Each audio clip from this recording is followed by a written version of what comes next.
Les deux personnes ont fait le point de situation avec vous.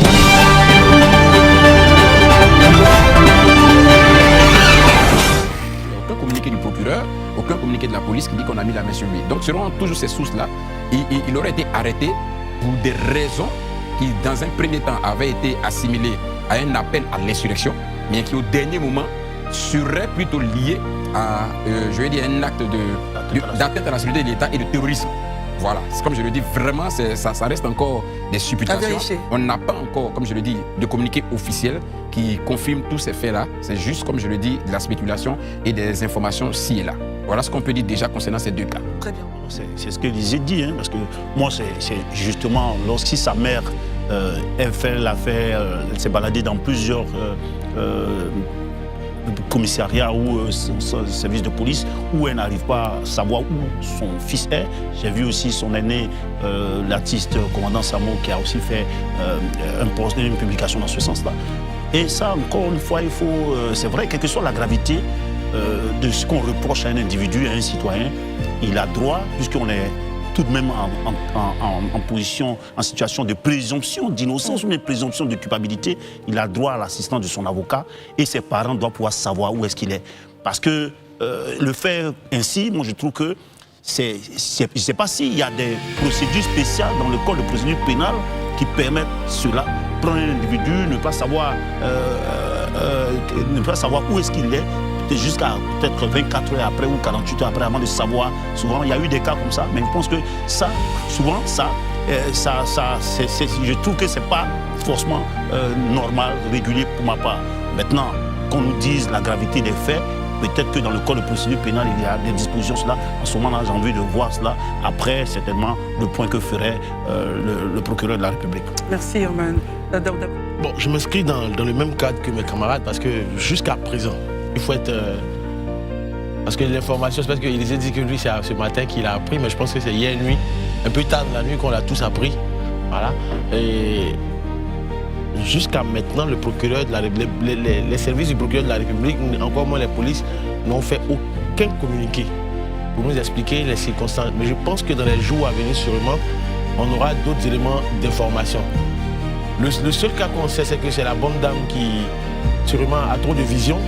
Je ne sais pas si c'est dû à des stupéfiants ou quoi. La seconde qui a été donc interpellée. Interpellée par la PLCC justement et qui est actuellement en route sûrement pour la MACA.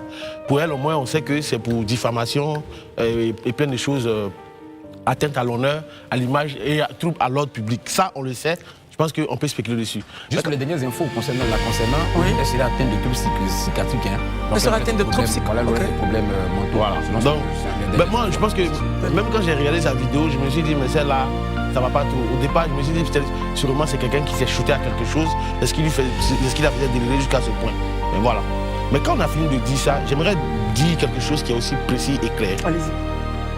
Je pense que ce soit dans le cas d'Iggy Ibrahim ou dans le cas de la dame de la PLCC, ça s'inscrit dans une série d'interpellations qui, aujourd'hui, c'est une façon de lutter contre le cybercrime, en fait. Et en la matière, je pense que le procureur de la République, M. Kone Brahma, a été clair. Il a dit que c'était la fin de la récréation.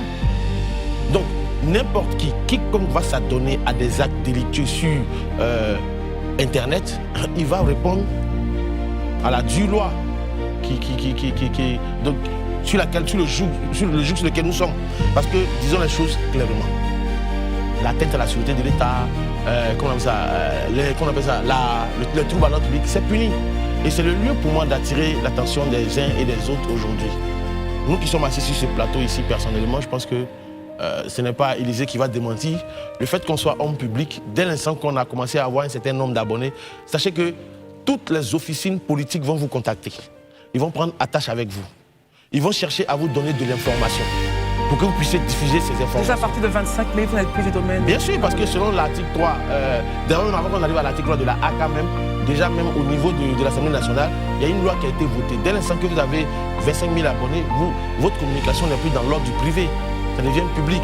Or, pour certains, ils sont à 100 000, 200 000, 500 000, 1 million. La communication visuelle. Effectivement. Et donc, quand tu rentres dans ce cadre-là, moi, j'attire votre attention véritablement. Faites attention. D'autant plus que nous sommes à quelques mois d'une élection présidentielle. Donc, toutes les officines vont vous donner beaucoup d'informations. Mais il y a une seule question que vous devez vous poser. Pourquoi est-ce que le RHDP, pourquoi le PPACI, pourquoi le PDCI, pourquoi le COGEP m'appellerait-il pour me donner des informations? Donc connaissez le sens profond du message. Quel est le but qu'ils recherchent? Et du coup, pourquoi eux-mêmes, ils ne diffusent pas cette information? Mais c'est à vous qu'on me donne pour le diffuser. Réfléchissez à cela. En tout cas, une chose est certaine, j'ose espérer, c'est le lieu pour moi d'attirer l'attention du procureur de la République. J'espère que d'ici demain, on aura un communiqué clair, précis, sur l'arrestation de Ziggy Brain, pour qu'on sache véritablement, parce qu'aujourd'hui, depuis qu'il a été arrêté, il y a trop de supputations sur les réseaux sociaux. Personnellement, moi, je connais Ziggy Brain. Même hier, avant de monter sur les plateaux, j'ai discuté avec lui. Mais Daouda, qui vous dit qu'il a été arrêté?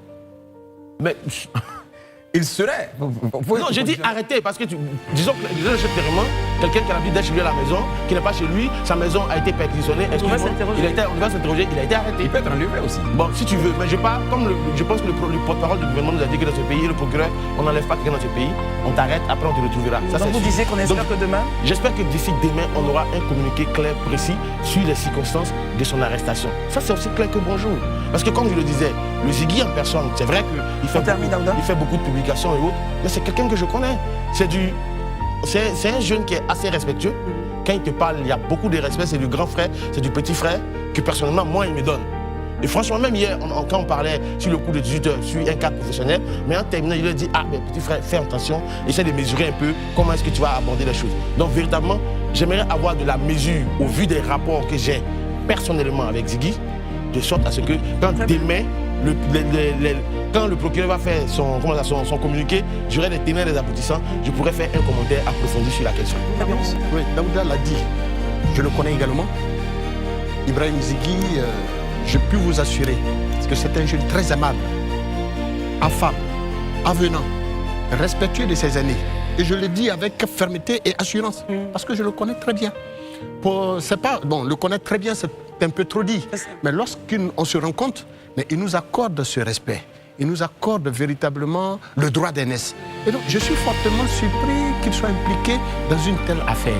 Bon, je pense que c'est encore les jeunes. C'est la déviation que nous pouvons constater et nous déplorons régulièrement.